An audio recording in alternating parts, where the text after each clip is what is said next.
أعوذ بالله من الشيطان الرجيم. بسم الله الرحمن الرحيم. قل هذه سبيلي أدعو إلى الله على بصيرة أنا ومن اتبعني وسبحان الله وما أنا من المشركين.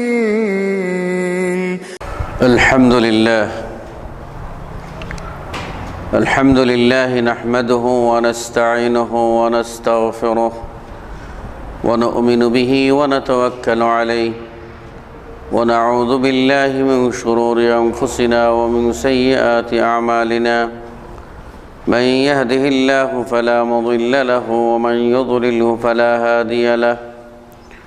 أشهد أن لا إله إلا الله وحده لا شريك له وأشهد أن محمدًا عبده ورسوله صلى الله تعالى عليه وعلى آله وأصحابه ومن تبعهم بإحسان إلى يوم الدين وسلم تسليما كثيرا.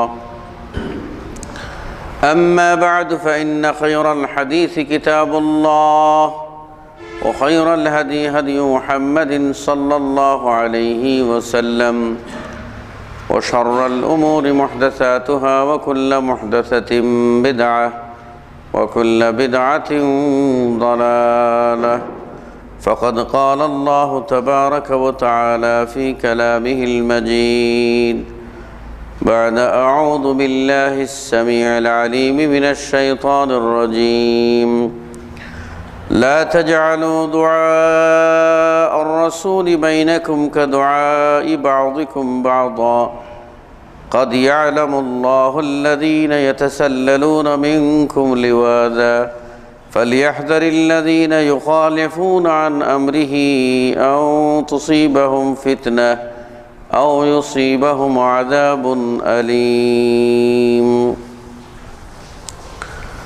وقال النبي الأمين صلى الله عليه وسلم: ألا وإني أوتيت القرآن ومثله معه أو كما قال عليه الصلاة والسلام.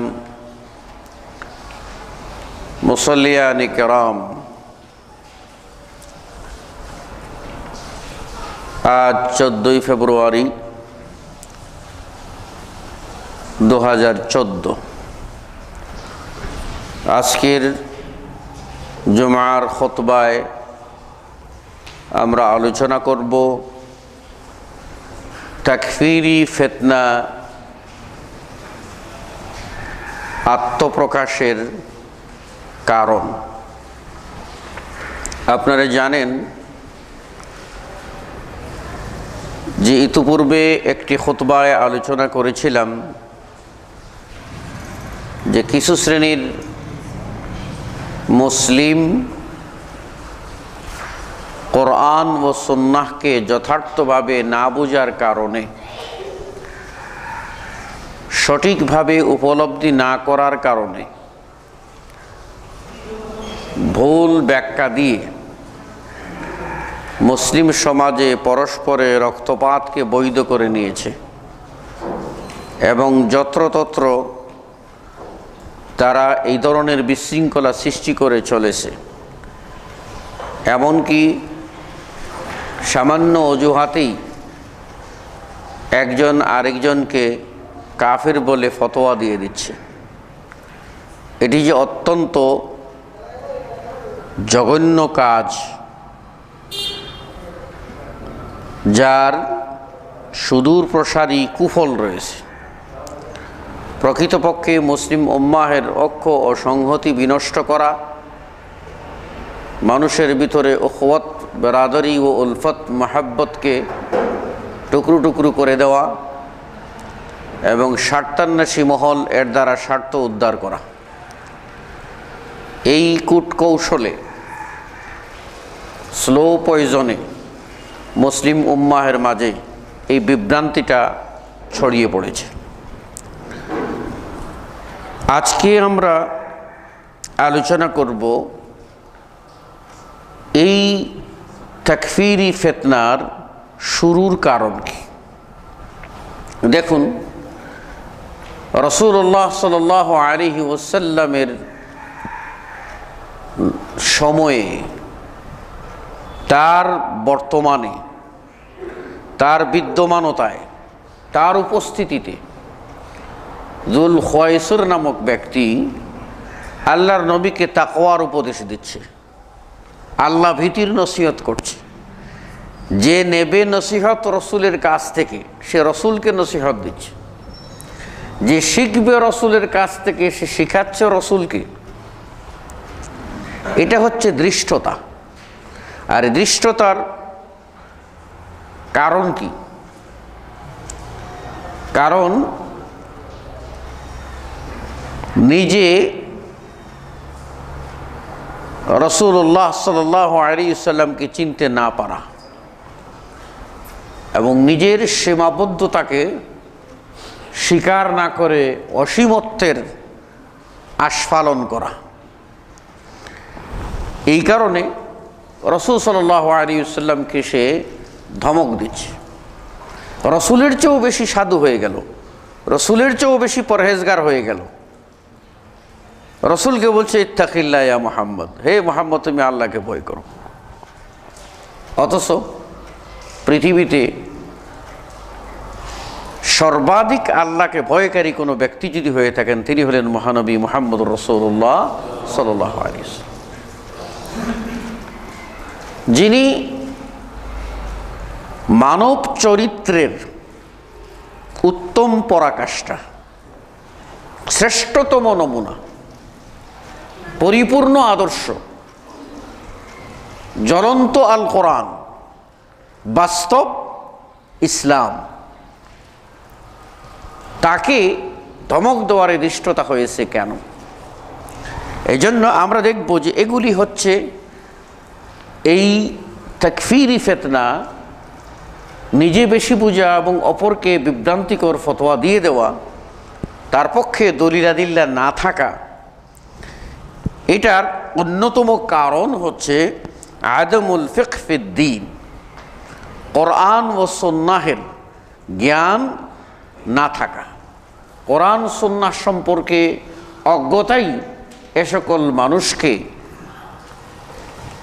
বেশি সন্ন্যাসী বানিয়ে ফেলেছে এবং অপরকে কাফির বলে ফতোয়া দেওয়ার যত্রতত্র এই বিশৃঙ্খলা সৃষ্টির দিকে তাদেরকে ধাবিত করছে। আমরা যদি দেখি যে এই সকল লোক যারা কোরআন ও হাদিসের গভীরে প্রবেশ করেন নাই এবং একটি মাসআলার কোন কোন দিক হতে পারে সেগুলি যাচাই বাছাই করার ক্ষমতাও যাদের নাই, তারা এক পেশে ফতোয়া দিয়ে বিভ্রান্তিটা করছে। আর এদের বাহ্যিক অবয়বটা, আচরণটা এইরকম যে নিজে অনেক বেশি পরহেজগার, অনেক বেশি সাধু। তাদের সম্পর্কে বুখারীতে 3344 নম্বর হাদিস, মুসলিমে 1064 নম্বর হাদিস, মুসনাদে আহমদের 18তম খণ্ডের 191 পৃষ্ঠায় 11648 নম্বর হাদিস, যেখানে রাসূল সাল্লাল্লাহু আলাইহি ওয়াসাল্লাম বলেছেন যে ওই কওম, ওই জাতি যারা অজ্ঞতাবশত মানুষকে এই ফতোয়া দিয়ে দিচ্ছে, কুফরির ফতোয়া দিয়ে দিচ্ছে, তারা কিন্তু কোরআন পড়ে কোরআনটা তাদের গলদেশে প্রবেশ করে না। কোরআনটা পড়ে কিন্তু কোরআনের অন্তর্নিহিত তাৎপর্য অনুধাবন করতে পারে না। কোরআনের মৌলিক শিক্ষা কি এটা জানে না। বাহ্যিক কিছু পড়েই, বাহ্যিক কিছু বুঝেই ফতোয়াবাজি শুরু করে দেয়। তাদের কথাই রাসূল সাল্লাল্লাহু আলাইহি ওয়াসাল্লাম বলছেন যে ইয়াকতুলুনা আহলাল ইসলাম, এরা ভুল ফতোয়া দিয়ে মুসলিমদের বিরুদ্ধে যুদ্ধ ঘোষণা করে, মুসলিমদেরকে তারা হত্যা করে, মুসলিমদেরকে কাফের মনে করে তাদেরকে হত্যা করে। ওয়াদাউনা আহলাল আওসান, পক্ষান্তরে তারা মূর্তি পূজারী যারা, বুতপরস্তি যারা করে তাদেরকে তারা ছেড়ে দেয়। অর্থাৎ যারা তাওহীদের উপরে কায়েম থাকে, লা ইলাহা ইল্লাল্লাহ এর যথার্থ অর্থ অনুধাবন করতে সক্ষম খাঁটি মুয়াহিদ বান্দা, এদের বিরুদ্ধে এরা খড়গ হস্ত।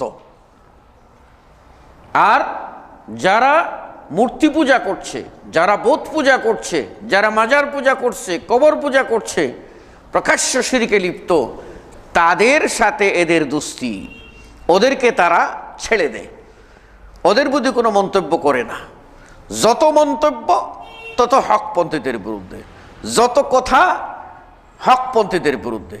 অপরাধ একটাই যে আপনি আহলুল ইসলাম হয়েছেন, আপনি হকপন্থী হয়েছেন, আপনি লা ইলাহা ইল্লাল্লাহ মেনেছেন, আপনি কোরআন ও সুন্নাহকে সর্বোচ্চ অগ্রাধিকার দিয়েছেন, বিশ্বনবী মুহাম্মদুর রাসূলুল্লাহ সাল্লাল্লাহু আলাইহি ওয়াসাল্লামের শিক্ষাকে যথার্থভাবে উপলব্ধি করার চেষ্টা করছেন। এই অপরাধে আপনাকে তারা বলবে আপনি বিভ্রান্ত হয়ে গেছেন, আপনার বিরুদ্ধে তারা ফতোয়াবাজি করে আপনাকে তারা আপনার হত্যা করার পর্যন্ত চেষ্টা করবে এবং সমাজে বিশৃঙ্খলা সৃষ্টি করবে। আপনি হক বলতে পারবেন না, দেবে না। কিন্তু যারা কুফুরিতে আছে, শিরকে আছে, ওই সমস্ত মানুষগুলিকে তারা ছেড়ে দেবে। এটা বলেছেন কে? বিশ্বনবী মুহাম্মদুর রাসূলুল্লাহ সাল্লাল্লাহু আলাইহি ওয়াসাল্লাম, তার ভবিষ্যৎবাণী। আর আজকে আমরা দেখছি বাস্তব তাই হচ্ছে, বাস্তব নমুনা তাই হচ্ছে। যেখানেই কোরআন ও সহিহ হাদিসের কথা হবে সেখানেই প্রতিবন্ধকতা, আর যেখানে যত প্রকার শিরক, বেদাত ও কুফরি আছে সেগুলির বাজার একেবারে খোলা, বরং বিভিন্নভাবে তাদেরকে সাহায্য সহযোগিতা করা হয়, শক্তি যোগানো হয়। আপনারা জানেন এই যে মানুষকে কুফরি বলে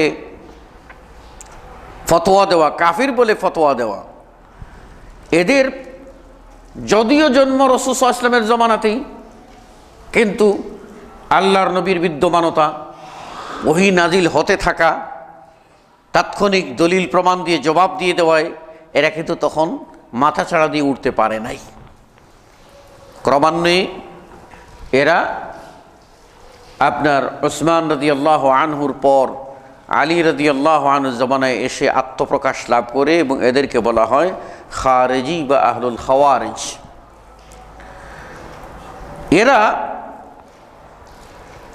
সহজভাবে ইসলামকে নিল এবং না বুঝে অবান্তর মন্তব্য করল। আলী রাদিয়াল্লাহু আনহু অপরাধ কি করেছিলেন? তিনি এটা করেছিলেন যে লড়াই হয়ে বাঁচছে, দ্বন্দ্ব হচ্ছে, আপোষ করার যখন প্রস্তাব দিয়েছে তাহলে বিচারক নিয়োগ করে, সালিশ নিয়োগ করে নিষ্পত্তি করা হোক। কেন তিনি কোরআন থাকতে সালিশ নিযুক্ত করলেন? এটা তার অপরাধ। এই অপরাধে তারা সুন্দর একটা কথা নিয়ে আসলো তার বিপরীতে। স্লোগানটা খুব চমৎকার। স্লোগানটা হলো লা হুকমা ইল্লাল্লাহ, আল্লাহর হুকুম ছাড়া কারো হুকুম চলবে না। কথাটা শুনলে সব আল্লাহ প্রেমিক মানুষ মনে করবে মজার কথা, তো এটাই তো আসল কথা, খাঁটি কথা বলছে। আল্লাহর হুকুম ছাড়া কার কথা চলবে? এরাই হক। এজন্যই তো আলী রাদিয়াল্লাহু আনহু এই কথা শোনার পরে ওই তাকফিরি ফিতনাবাজ খাওয়ারিজদের এই বক্তব্য, চমৎকার উক্তি যে লা হুকমা ইল্লাল্লাহ, আল্লাহর হুকুম ছাড়া কারো হুকুম চলবে না, এই কথা শোনার পরে আলী রাদিয়াল্লাহু আনহু বলছিলেন কালিমাতু হাক্কিন ইউরাদু বিহা বাতিল। অপর মনে আছে কালিমাতু হাক্কিন উরিদা বিহা বাতিল। এই কথাটা হক, লা হুকমা ইল্লাল্লাহ, আল্লাহর হুকুম ছাড়া কারো হুকুম চলবে না, কথাটা হক। কিন্তু এরা এই হক কথার ভুল অর্থ নিয়েছে, বাতিল অর্থ নিয়েছে। এটা তারা উদ্দেশ্য করেছে, তারা বাতিল। এই বাতিল উদ্দেশ্য কেন করেছে? আল্লামা ইবনুল হাজার আল আসকালানি তার ভবন বিখ্যাত ব্যাখ্যা গ্রন্থ সহিহ আল বুখারীর ফাতহুল বারীতে 12 নম্বর খণ্ডের 285 পৃষ্ঠায় সেই ঘটনার বিবরণ উল্লেখ করেছেন। বলছেন যে আলী রাদিয়াল্লাহু আনহু জবাব দিয়ে বলছেন, কথাটা হক কিন্তু ওদের উদ্দেশ্য বাতিল। আল্লাহর হুকুম ছাড়া কারো হুকুম চলবে না, এটা সত্য, কিন্তু এটা দ্বারা তারা যেটা করতে চেয়েছে সেটা হলো যে আল্লাহর হুকুম কি এটাই বুঝতে পারে নাই। আল্লাহ যে বলেছেন 2 দল দ্বন্দ্ব লাগলে সালিশ নিযুক্ত করে মিটমাট করে দাও, এটা তো তারা বুঝে নাই। না বুঝে এই বাতিল অর্থের দিকে তারা চলে গেছে এবং এই ফাসাদটা সৃষ্টি করেছে।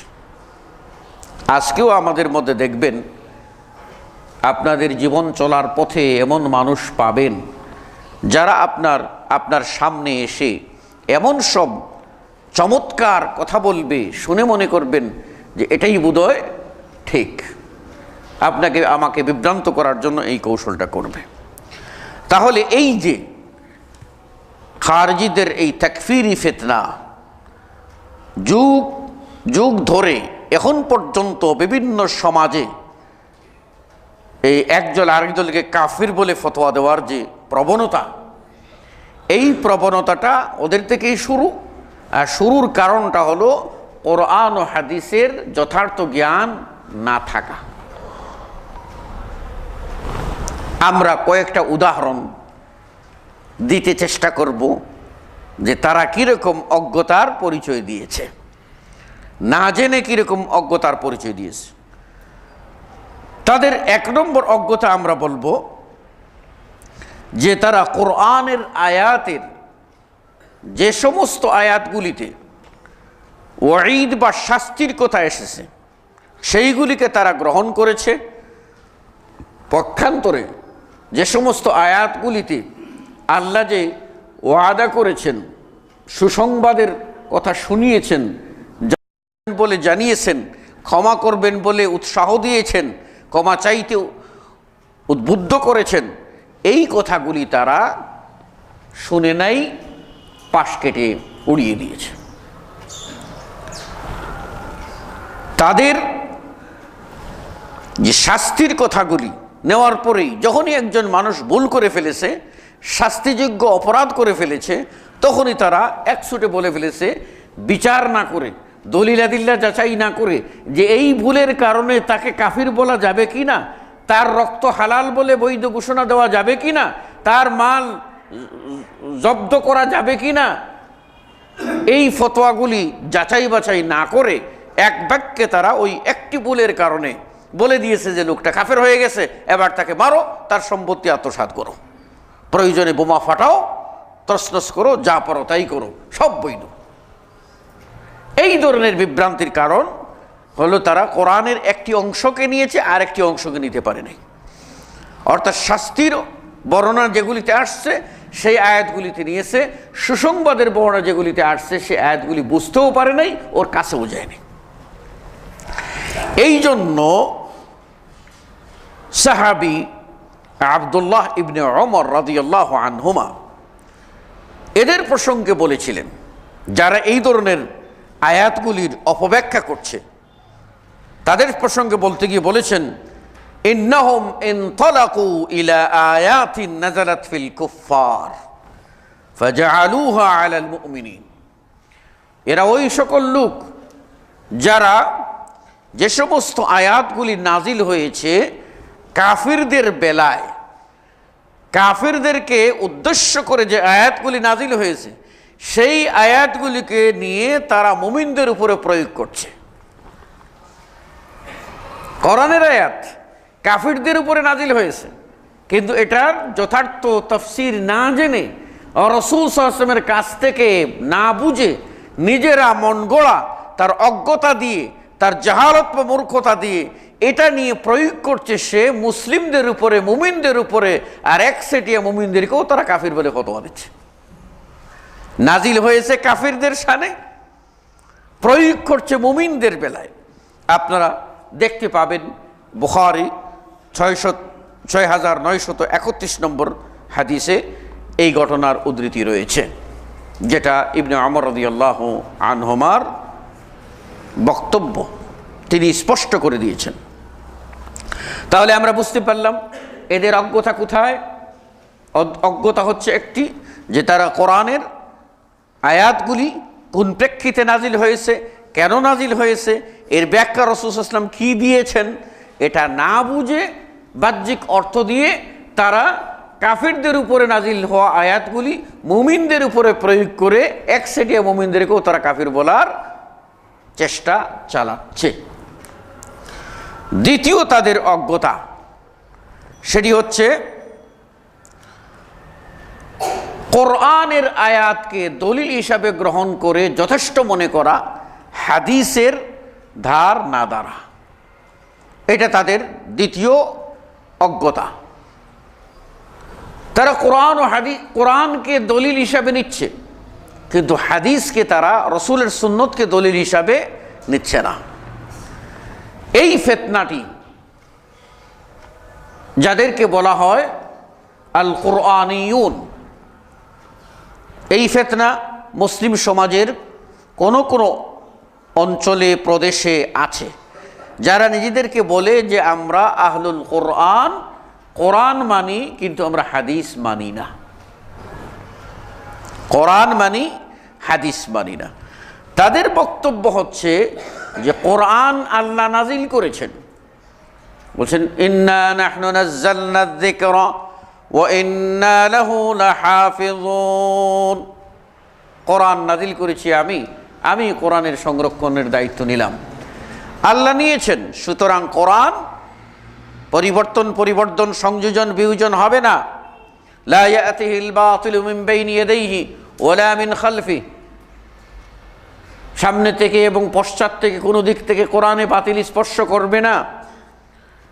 সুতরাং কোরআন নির্ভুল সত্য, কোরআনকেই ধরতে হবে। পক্ষান্তরে হাদিস যেহেতু রাসূল সাল্লাল্লাহু আলাইহি ওয়াসাল্লামের বাণী, আর সেগুলি মানুষের মুখ দিয়ে বর্ণনায় এসেছে, সুতরাং সেগুলিতে সন্দেহ থাকতে পারে, এইগুলি মানা যাবে না।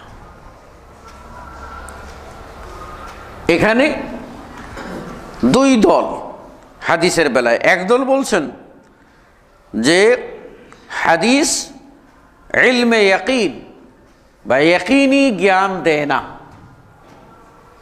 বরং ইলমে যন্নি বা ধারণা প্রসূত জ্ঞান দেয় মাত্র। আর এদের সংখ্যা বেশি, এদের সংখ্যাই বেশি।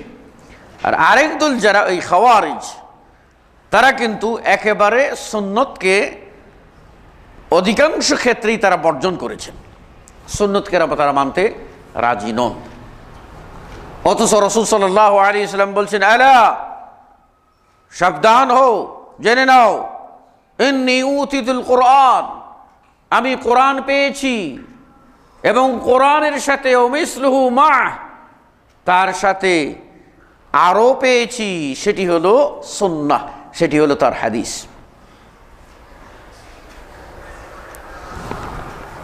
সাহাবী রাসূলুল্লাহ সাল্লাল্লাহু আলাইহি ওয়াসাল্লামের কাছে এসে বললেন, ইয়া রাসূলুল্লাহ, আমি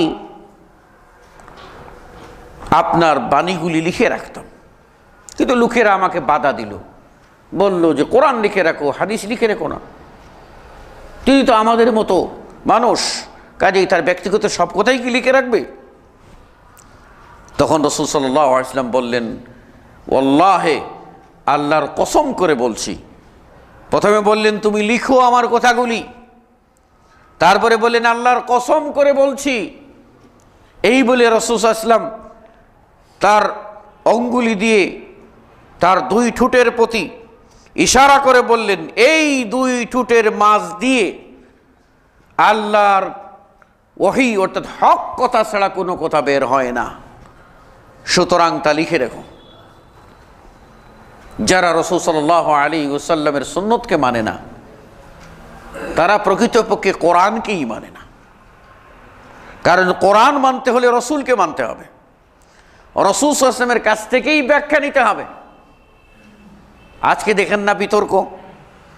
আল্লাহ রাব্বুল আলামিন বলছেন, ওয়া ইযা কুরিয়াল কুরআনু ফাসতামিউ লাহু ওয়া আনসিতু লাআল্লাকুম তুরহামুন। কোরআন পড়া হলে, কোরআন যখন পড়া হয় তোমরা চুপ থেকে মন দিয়ে শোনো, তাহলে তোমরা দয়া প্রাপ্ত হবে, রহম প্রাপ্ত হবে। এই আয়াতটা দিয়ে আমরা বলে দিলাম যে ইমামের পিছনে মুক্তাদিরা সূরা ফাতিহা পড়ার প্রয়োজন নেই, কেননা ইমাম সাহেব তো সূরা ফাতিহা পড়ছেন, আমরা শুনব। অথচ জানলাম না যে এই আয়াতটা নাজিল হয়েছে কার উপরে? যে নবীর উপরে নাজিল হয়েছে সেই নবী বলছেন তোমরা কেবল সূরা ফাতিহা পড়বে, আর কিছু পড়বে না।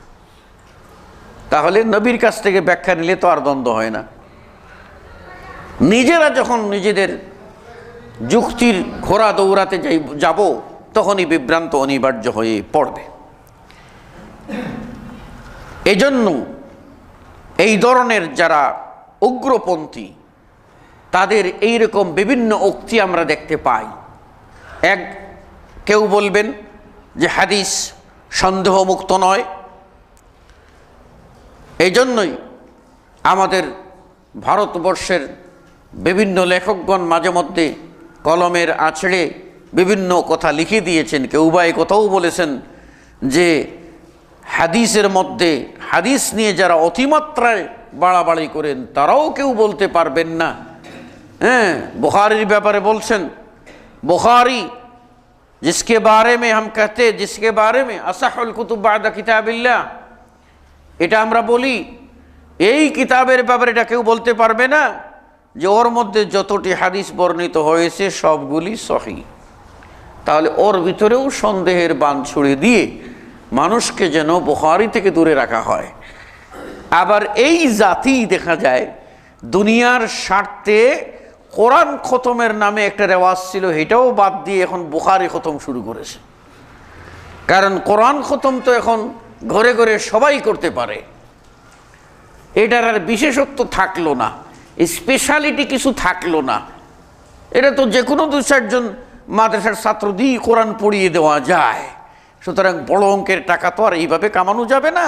নতুন করে ফন্দি হলো, বুখারী তো আর সবাই পড়তে পারবে না, নাম করা মুহাদ্দিসদেরকে ডাকতে হবে, টাকাটাও বড় অঙ্কের দিতে হবে, এত হাদিস। সুতরাং এবার কোরআন খতম বাদ দিয়ে বুখারী খতম পড়ো। বাবা যখন সুবিধা, যখন যেদিকে সেদিকেই ফতোয়া, লা হাওলা ওয়ালা কুওয়াতা ইল্লা বিল্লাহ। ওরাই বলছে যে বুখারী মানা যাবে না, কেননা ইমাম বুখারী গায়র মুকাল্লিদ ছিলেন। ইমাম বুখারী 4 মাযহাবের কোনো মাযহাব মানতেন না। সুতরাং ইমাম বুখারী কর্তৃক বর্ণিত হাদিস যদিও সহিহ হয় তবুও মানা যাবে না। ওরাই বলছে, ওদের এক গ্রুপ বলছে বুখারী সন্দেহমুক্ত নয়, সব হাদিস সহিহ নয়। আবার ওদেরই একদল বলছে যে আমরা কোরআন মানি, আর যদিও মুহাদ্দিসদের কাছে কবরের আযাব সংক্রান্ত হাদিস সহিহ বলে প্রমাণিত হয়, যেহেতু আমাদের আকল গ্রাহ্য করে না, সুতরাং আমরা এগুলিকে মানি না। তাহলে যাবেন কোথায়? নিজেরা যখন নিজেদের মস্তিষ্ক প্রসূত চিন্তা থেকে কোরআনকে বুঝতে যাবে, তখনই তো মানুষ বিভ্রান্ত হবে। এই জন্য আল্লাহ রাব্বুল আলামিন সূরা আন-নূরের 63 নম্বর আয়াতে বলছেন, লা তাজআলু দুআ আর-রাসূল বাইনাকুম কাদুআই বা'দিকুম বা'যা। রাসূলকে ডাক দেওয়া, তোমরা যেরকম একজন আরেকজনকে ডাক দাও, এইরকম রাসূলকে ডাকাটা ওই রকম মনে করো না। রাসূলের সাথে আদবের সাথে কথা বলতে হবে। আজকে রাসূলের হাদিস, তার সাথে আদব করতে হবে, হাদিসকে মানতে হবে। রাসূল সাল্লাল্লাহু আলাইহি ওয়াসাল্লামের হাদিসের অনুসারী যারা, তাদের সাথে আদবের সাথে চলতে হবে, তবেই রাসূল সাল্লাল্লাহু আলাইহি ওয়াসাল্লামের হাদিসকে সম্মান করা হবে। আমার বাবা যাদেরকে ভালোবাসেন, তারা যদি ভালোবাসার পাত্র হয়ে থাকে, তাহলে তাদেরকেও ভালোবাসলে বাবাকেই ভালোবাসা হয়। আর বাপের বন্ধু বান্ধবদের সাথে যদি দুষ্ট আচরণ করি, বাবার মনোকষ্ট হয়। এটাই মুসল্লিয়ানি কেরাম। এরপর আল্লাহ রাব্বুল আলামিন বলছেন যে কাদ ইয়ালামুল্লাহু আল্লাযীনা ইয়াতাসাল্লালুনা মিনকুম লিওয়াযা, যারা আজকে ফসকে গেছে তাদের সম্বন্ধে আল্লাহ জেনেছেন।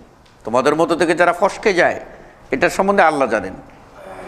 কারা আল্লাহর নবীর আনুগত্য থেকে সরে যায়, কারা আল্লাহর নবীর সুন্নত থেকে পশ্চাৎপদ হয়ে যায়, কারা নবীর সুন্নত থেকে গাফিল হয়ে যায়, এদের কথা আল্লাহ জানেন। এরা কারা?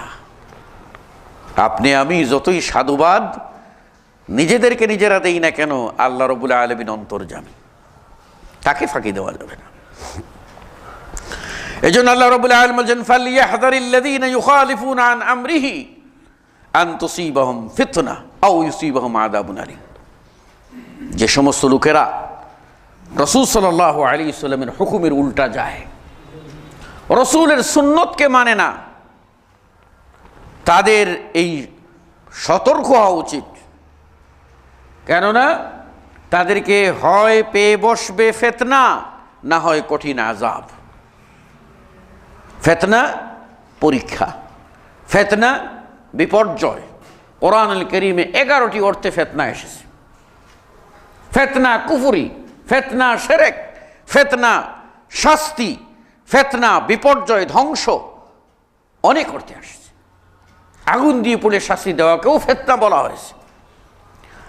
আজিকার এই দিনে আমরা যদি লক্ষ্য করি তাহলে দেখতে পাবো যে সুন্নত থেকে দূরে ছিটকে পড়ার কারণে আমরা কিন্তু ফিতনার সয়লাবে ভাসতেছি। আমরা বিপর্যয়ের মাঝে নাকানি চুবানি খাচ্ছি, আমরা কিন্তু ধ্বংসের দ্বার প্রান্তে পৌঁছেছি, আর আযাব তো রয়েই গেছে। এই ধরনের লোক যারা অজ্ঞতাবশত কোরআনকে বুঝতে চেষ্টা করে হাদিসকে বুঝে না, হাদিসের আলোকে কোরআন বুঝতে চেষ্টা করে না, এরাই সেই এই লোক যারা আপনার কোরআনে আল্লাহ রাব্বুল আলামিন আয়াত নাজিল করেছিলেন, আল্লাহ উঠিয়ে নিয়েছেন আয়াতটি, তার হুকুম রয়ে গেছে। সেটি হলো আপনার বুড়ো বেবিচার বেবিচারিনী, তাদেরকে রজম করার যে বিধান, সঙ্গে সার করার যে বিধান, সে বিধানটা রাসূল সাল্লাল্লাহু আলাইহি ওয়াসাল্লাম প্রয়োগ করেছেন বলে যেহেতু এটা কোরআনে নাই, সুতরাং হাদিসে আছে ওইটা আমরা মানি না, রজমকে আমরা অস্বীকার করি। একটা উদাহরণ দিলাম, এরা রজম মানতে রাজি না। অথচ যেখানে রাসূল সাল্লাল্লাহু আলাইহি ওয়াসাল্লাম নিজে প্রয়োগ করেছেন, সাহাবী মুআয রাদিয়াল্লাহু আনহু আরদা, কেউ সাক্ষী নাই, নিজে এসে স্বীকার করলেন ইয়া রাসূলুল্লাহ আমি অপবিত্র হয়ে গেছি। তারপর যখন প্রমাণ হলো, রাসূল সাল্লাল্লাহু আলাইহি ওয়াসাল্লাম তাকে হুকুম দিলেন শরীয়তের বিধান অনুযায়ী, তাকে সঙ্গেসার করার নির্দেশ দিলেন। মুআয পাথরের ঝড়ি বর্ষিত হচ্ছে, মুআয রাদিয়াল্লাহু আনহু কষ্ট সহ্য করে নিয়েছেন পরকালে মুক্তির জন্য আল্লাহর ভয়ে। তিনি তখন বলছেন ইয়া রাসূলুল্লাহ, আল্লাহ রসুলকে ডাক দিচ্ছেন, আমি যে শাস্তি বরণ করে নিলাম, আমি কি নাজাত পাবো? আমি কি গুনাহ থেকে মুক্ত হতে পারবো? আমি কি জান্নাতে যেতে পারবো? এই আক্ষেপ নিয়ে রসুলকে ডাক দিচ্ছেন, রক্ত ঝরছে। আর রসুল সাল্লাল্লাহু আলাইহি ওয়াসাল্লাম আল্লাহর হুকুমের অপেক্ষায়, ইতিমধ্যেই আল্লাহ রাব্বুল আলামিন হুকুম দিয়েছেন। আল্লাহ নবী জানিয়ে দিলেন ও হে মুআয, আমি তোমাকে দেখছি জান্নাতের নদীতে তুমি হাবুডুবু করে আনন্দ উল্লাস করছো, গোসল করতেছো। এইভাবে বলেন রাআইতুহু ইয়ানগামিসু ফি নাহরিল জান্নাহ, রাআইতুহু ইয়ানগামিসু ফি নাহরিল জান্নাহ, আমি দেখলাম জান্নাতের নহরে স্রোতস্বিনীতে সে হাবুডুবু করছে, খেলা করছে, আনন্দ করছে।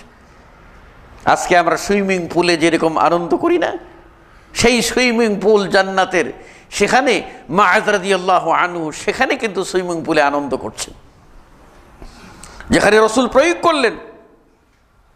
গামেদি বংশের জনৈক মহিলা করে ফেলেছিল ভুল, শাস্তি নিল, আর তাকে হালকা তিরস্কার সাহাবী করলে রাসূল সাল্লাল্লাহু আলাইহি ওয়াসাল্লাম বললেন লাকাদ তাবাত তাওবাতান, সে এমন একটি তওবা করেছে, তওবা আল্লাহর দরবারে এত মর্যাদা পেয়েছে, সে যদি তার ওই তওবাটি মদিনার 40 জন পাপীর মধ্যে বন্টন করে দেওয়া হয়, ওই মহিলার এক তওবাই 40 জনের মুক্তির জন্য যথেষ্ট হয়ে যাবে। তাহলে যেখানে রাসূল প্রয়োগ করেছেন সেখানে আমি কোরআনে নাই বলে আমি অস্বীকার করে দিলাম, তাহলে আমি কি আর মুসলিম থাকতে পারলাম? মুসল্লিয়ানে কেরাম, তাদের অজ্ঞতার 3 নম্বর আরেকটি উদাহরণ আমরা দিচ্ছি। সেটি হচ্ছে যে কথাটি আমরা বুখারী মুসলিমের হাদিস থেকে বলছিলাম যে ইয়াকতুলুনা আহলাল ইসলাম, রাসূল সাল্লাল্লাহু আলাইহি ওয়াসাল্লাম বলছেন এরা হবে মুসলিমদেরকে হত্যা করবে। ওয়া ইয়াদউনা আহলাল আওসান, এবং মূর্তি পূজারীদেরকে ছেড়ে দেবে। তাদের থিওরিটা হচ্ছে তারা কোনো অপরাধ করলে, যে কোনো গুনাহ করে ফেলেছে মানুষ, এই গুনাহ করলেই তাদের দৃষ্টিতে সে কাফির হয়ে গেছে। সব গুনাহই যে কাফির হয় না এটা কিন্তু তারা যাচাই বাছাই করে না, গুনাহ করলেই সে কাফের। এই জন্য তাদের আকীদা হচ্ছে ওই চরমপন্থীদের আকীদা, সেই যুগের খারেজি, এখনকারও থাকতে পারে খারেজি, তাদের আকীদা হচ্ছে মান্নাসু ইল্লা মুমিনুন আও কাফির। তাদের মতে মানুষেরা 2 ভাগে বিভক্ত, হয় মুমিন না হয় কাফের, হয় মুমিন না হয় কাফের। তাহলে মুমিন আর কাফিরের পার্থক্য কিভাবে হবে? বলছে ওয়াল মুমিনু, এই আল ডেফিনেট আর্টিকেল দিয়ে বলছে আল মুমিন, মুমিন হচ্ছে কেবলমাত্র ওই লোক মান ফাআলা জামিআল ওয়াজিবাত ওয়া তারাকা জামিআল মুহাররামাত, যেই লোক সকল ওয়াজিবগুলি অর্থাৎ ফরজ কাজগুলি যথাযথ সম্পাদন করে, ওয়া তারাকা জামিআল মুহাররামাত, এবং সকল প্রকার হারাম বর্জন করে, সেই লোক হচ্ছে মুমিন। কত কঠিন সংজ্ঞা দিছে দেখেন, সংজ্ঞাটা কিভাবে দিয়েছে। মানুষ 2 ভাগে বিভক্ত, হয় কাফের না হয় মুমিন। আর মুমিন হতে গেলে তাকে সকল প্রকার ওয়াজিব পালন করতে হবে, সব হারাম থেকে মুক্ত থাকতে হবে। ফামান লাম ইয়াকুন যালিক, কেউ যদি এটা না হয়, অর্থাৎ সকল প্রকার হারাম পরিত্যাগ করতে না পারে, ফাহুয়া কাফিরুন মুখাল্লাদুন ফিন্নার, তাহলে সে কাফির, সে চির জাহান্নামী, সে কাফির, চির জাহান্নামী। অথচ এরা জানে না যে সব পাপের কারণেই আল্লাহ রাব্বুল আলামিন তাদেরকে কাফির ফতোয়া দেন নাই, আল্লাহ দেন নাই, সেখানে তাদের কত অজ্ঞতা দিন সম্পর্কে যে তারা নিজেরা ফতোয়া দিয়ে দিচ্ছে। ইমাম ইবনে হাজম উল্লেখ করেছেন সাহাবায়ে কেরাম রিজওয়ানুল্লাহি আলাইহিম আজমাইন কেবলমাত্র বেনামাজি, নামাজ ছেড়ে দেওয়ার মতো একটি গুনাহকে তারা বলতেন এই কাজটা কুফরি কাজ, কাফের। অন্যান্য কাজগুলিকে কুফরি বললেও তাকে ইসলাম থেকে আউট বলেন নাই, চির জাহান্নামী বলেন নাই। আপনারা জানেন যেখানে রাসূল সাল্লাল্লাহু আলাইহি ওয়াসাল্লাম আল্লাহ থেকে বর্ণনা করছেন, তিরমিজির হাদিসে কুদসি বলা হয়, রাসূল সাল্লাল্লাহু আলাইহি ওয়াসাল্লাম বলেন, আল্লাহ বনি আদমকে ডাক দিয়ে বলছেন, হে ইবনে আদম, তুমি যদি আমার কাছে সাক্ষাৎ করো গুনার পাহাড় নিয়ে, আর তুমি শিরক না করো, তাহলে আমি তোমার গুনাহ মাফ করে দিতে পারি। তাহলে বোঝা গেল আল্লাহ রাব্বুল আলামিন শিরকের গুনাহ মাফ করবেন না, অন্য যে কোনো গুনাহ আল্লাহ চাইলে কি করতে পারেন? মাফ করতে পারেন। আল্লাহ রাব্বুল আলামিন বলছেন, وَإِذَا فَعَلُوا فَاحِشَةً أَوْ ظَلَمُوا أَنفُسَهُمْ ذَكَرُوا اللَّهَ فَاسْتَغْفِرُوا لِذُنُوبِهِمْ وَمَن يَغْفِرُ الذُّنُوبَ إِلَّا اللَّهُ। গুনাহ করে ফেলেছে, ভুল করেছে, আল্লাহকে ডেকেছে, আল্লাহ রাব্বুল আলামিন চাইলে ক্ষমা করে দেবেন। আল্লাহ রাব্বুল আলামিন বলছেন ক্ষমা করে দেবেন। তিনি বলে দিয়েছেন, ইন্নাল্লাহা লা ইয়াগফিরু আন ইউশরাকা বিহি ওয়া ইয়াগফিরু মা দুনা যালিকা লিমান ইয়াশা। শিরক ছাড়া যে কোনো গুনাহ যাকে ইচ্ছা তিনি ক্ষমা করতে পারেন। এরা এসে এমন কথা বলল যে ব্যক্তি যে কোনো প্রকার গুনাহের কাজ করে ফেলবে, কবিরা করে ফেলবে, সেই লোকটা কাফের হয়ে যাবে। এইভাবে তারা এই ধরনের ফতোয়াগুলি দিচ্ছে। আপনারা দেখবেন খুন কুফরি কাজ, রাসূল সাল্লাল্লাহু আলাইহি ওয়াসাল্লাম বলেছেন ওয়া কিতালু কুফরু, খুন করা কুফরি কাজ। কিন্তু এক ভাই যদি আরেক ভাইকে খুন করে ফেলে, তাহলে সে কবিরা গুনাহের অন্যতম কবিরা গুনাহ করলো, আর এই কারণে সে জাহান্নামে যাবে, শাস্তি ভোগ করবে। আবার শাস্তি থেকে মুক্ত হওয়ার তার উপায়ও আছে। খুনের বদলে খুন, অথবা সে মুক্তিপণ সে দিয়ে দেবে, না হয় যদি ওয়ারিসরা যদি তাকে এমনিই মাফ করে দেয়, তাহলে আল্লাহ যেখানে বলছেন ফামান উফিয়া লাহু মিন আখিহি, যদি ভাইকে হত্যা করে ফেলে আর ওই ওয়ারিসরা যদি তাকে মাফ করে দেয়, আল্লাহ বলছেন মাফ করে দেয় যদি দেয়, তাহলে বোঝা গেল আল্লাহ রাব্বুল আলামিন বলছেন যে খনি সে ঘৃণিত অপরাধী, তবে সে কাফের নয়, কাজটা কুফরি করেছে, এই কুফরির কারণে তাকে আউট অফ ইসলাম বলা যাবে না। অথচ আমাদের এই চরমপন্থীরা কথায় কথায় মানুষকে কাফির বলে ফতোয়া দিয়ে দিচ্ছেন। আপনারা জানেন হাদিস মুসনাদে আহমদের, আবু দাউদ, ইবনে মাজাহ ও তিরমিজির হাদিস, যেখানে রাসূল সাল্লাল্লাহু আলাইহি ওয়াসাল্লাম বলছেন লা ইয়াহিল্লু দামু মরিইম মুসলিমিন ইল্লা বিইহদা সালাস, তিনটি অপরাধ না করলে কোনো মানুষকে হত্যা করা যাবে না। দেখেন শরীয়ত কিভাবে ব্যাখ্যা দিয়ে দিয়েছে, সুন্নাহ কিভাবে ব্যাখ্যা দিয়ে দিয়েছে, এই ইলমটা তো থাকতে হবে। যেখানে রাসূল সাল্লাল্লাহু আলাইহি ওয়াসাল্লাম বলছেন তিনটি অপরাধে খুন করা যেতে পারে, তিনটি অপরাধে আদালত কাউকে আপনার মৃত্যুদণ্ড দিতে পারে, এর বাইরে না। তিনটি কি? একটি হচ্ছে কুফরুন বাদা ইসলাম, ইসলাম গ্রহণ করার পরে কেউ যদি আবার সে মুরতাদ হয়ে যায়, তাহলে মুরতাদের শাস্তি মৃত্যুদণ্ড। 2 নম্বর বলছেন আউ জিনা বাদা ইহসান, বৈবাহিকভাবে যৌন সম্ভোগে পরিতৃপ্ত হওয়ার সুযোগ পাওয়ার পরেও যেই লোকটি ব্যভিচারে লিপ্ত হবে, সেই লোকের শাস্তি হলো আপনার তাকে মৃত্যুদণ্ড দেওয়া, রজম করে মৃত্যুদণ্ড দেওয়া। সাধারণ মৃত্যুদণ্ড না, রজম করে, তরবারি দিয়ে না, আর ফাঁসির কাষ্ঠে ঝুলিয়ে না, আর পিস্তল ঠেকিয়ে না, বরং রজম করে। কেন রজম করে? আল্লাহু আকবার! ইসলাম কত ন্যায় ইনসাফ দিন, তার বিচার কার্যটা দেখলেই আমরা বুঝতে পারতাম। কেন একজন ব্যভিচারী সে কিন্তু ব্যভিচারের যে সুখ ভোগ আনন্দ উপভোগ করা, এটা তার দেহের পুরো অংশের অনুরণন দিয়ে উপভোগ করে, দেহের পুরো অংশ দিয়ে উপভোগ করে। শাস্তিটাও আসছে দেহের পুরো অংশে পাথর মেরে তাকে শাস্তি দিতে হবে। 3 নম্বর আও কতলু নাফসিন ইউকতালু বিহা, কোন মুসলিম যদি আরেক মুসলিমকে হত্যা করে ফেলে, কোন মুসলিম যদি কোন মুসলিমকে হত্যা করে ফেলে, হত্যার বদলে হত্যার বিধান রয়েছে।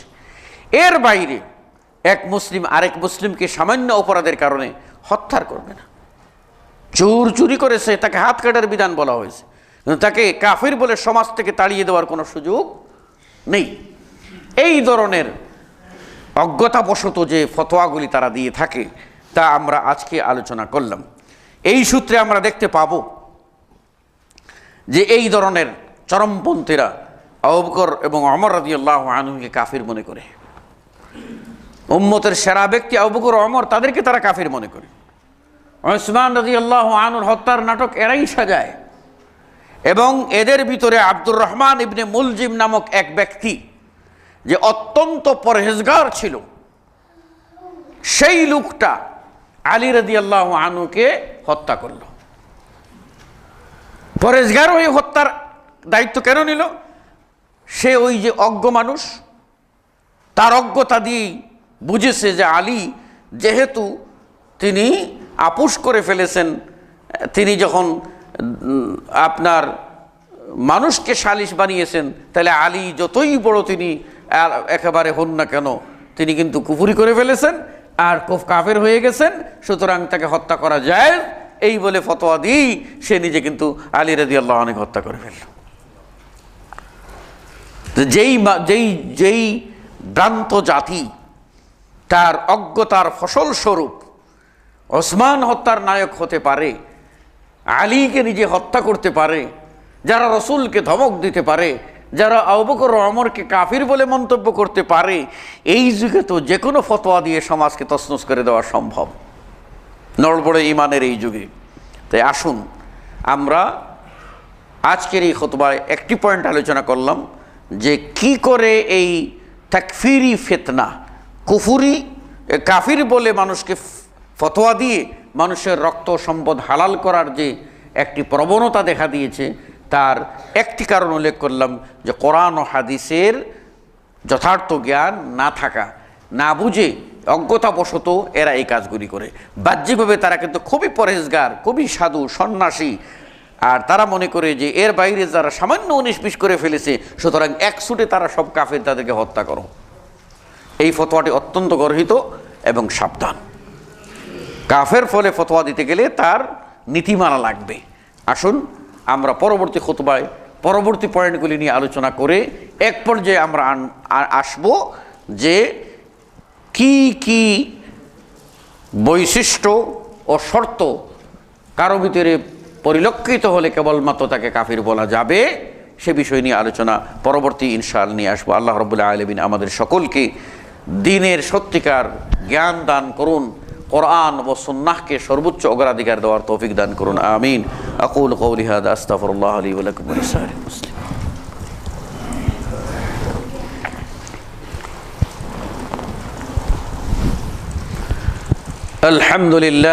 الحمد لله الذي خلق الإنسان وقد أتى عليه حين من الدهر لم يكن شيئا مذكورا ثم هداه السبيل ونصب له الدليل إما شاكرا وإما كفورا فسبحان الذي لم يزل ولا يزال حيا قيوما مدبرا سميعا بصيرا أشهد أن لا إله إلا الله وحده لا شريك له وأشهد أن محمدا عبده ورسوله قال الله تبارك وتعالى في كلامه المجيد إن الله ملائكته يصلون على النبي يا أيها الذين آمنوا صلوا عليه وسلموا تسليما وقال النبي الأمين صلى الله عليه وسلم من صلى عليه واحدة صلى الله عليه بعشرة اللهم صل على محمد وعلى آل محمد كما صليت على إبراهيم وعلى آل إبراهيم إنك حميد مجيد اللهم بارك على محمد وعلى آل محمد كما باركت على إبراهيم وعلى آل إبراهيم إنك حميد مجيد وارض اللهم عن الخلفاء الراشدين المهديين أبي بكر وعمر وعثمان وعلي وعن سائر الصحابة أجمعين وأنا معهم بمنك وكرمك يا أرحم الراحمين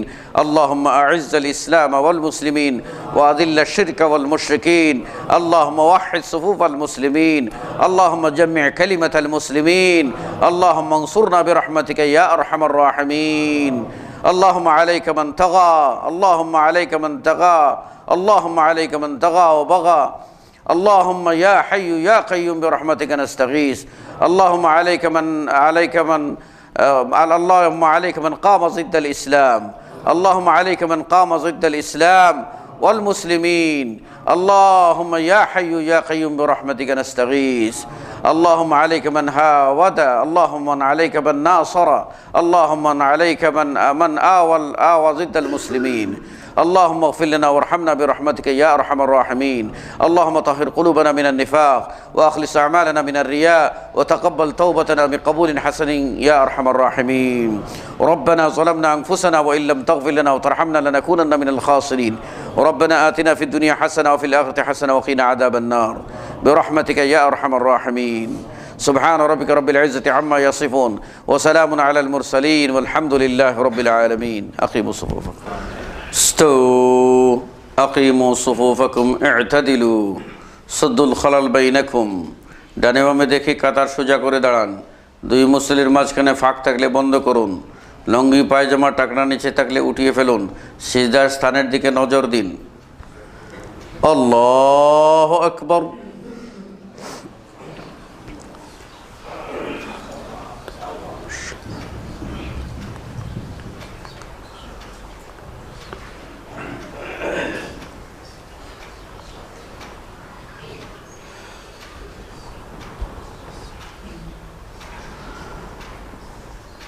الحمد لله رب العالمين الرحمن الرحيم مالك يوم الدين إياك نعبد وإياك نستعين اهدنا الصراط المستقيم صراط الذين أنعمت عليهم غير المغضوب عليهم ولا الضالين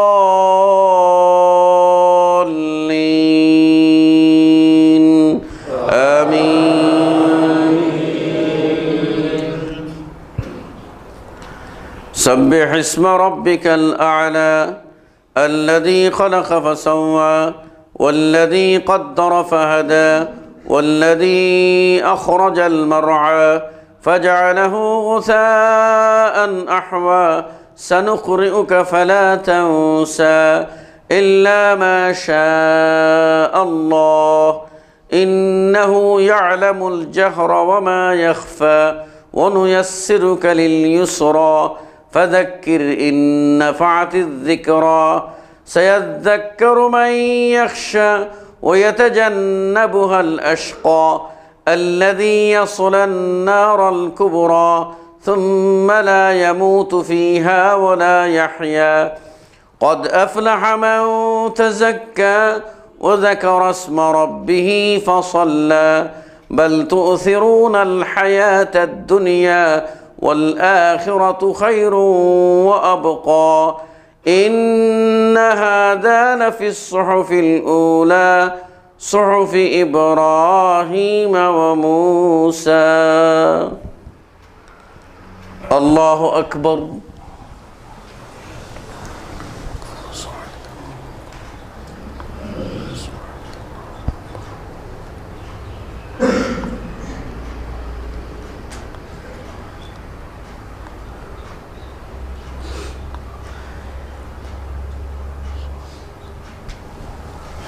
سمع الله لمن حمده.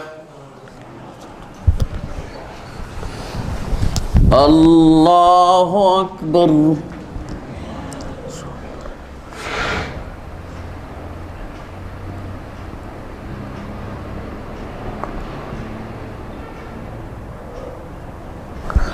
الله أكبر.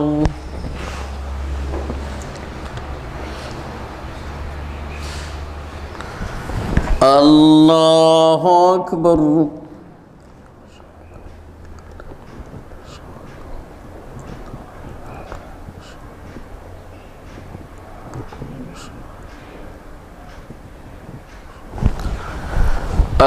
الله أكبر.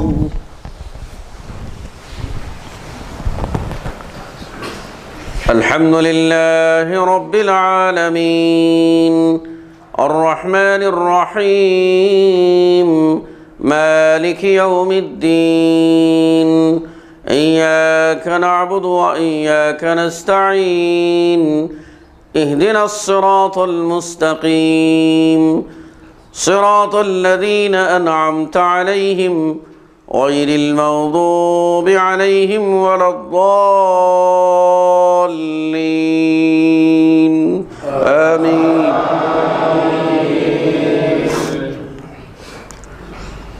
والتين والزيتون وطور سينين وهذا البلد الأمين لقد خلقنا الإنسان في أحسن تقويم ثم رددناه أسفل سافلين إلا الذين آمنوا وعملوا الصالحات فلهم أجر غير ممنون فما يكذبك بعد بالدين أليس الله بأحكم الحاكمين.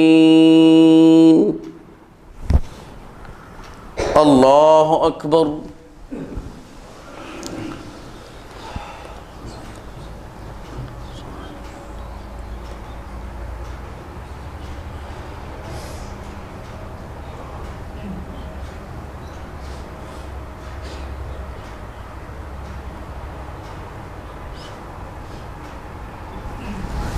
سمع الله لمن حمده.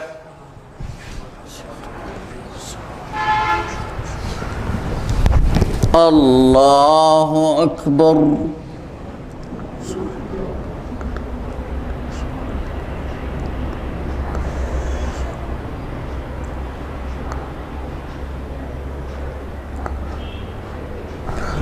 الله أكبر.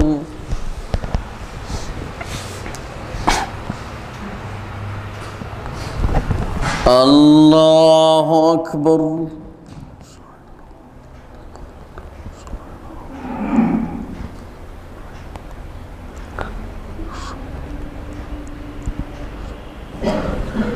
আল্লাহু আকবার।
আসসালামু আলাইকুম ওয়া রাহমাতুল্লাহ।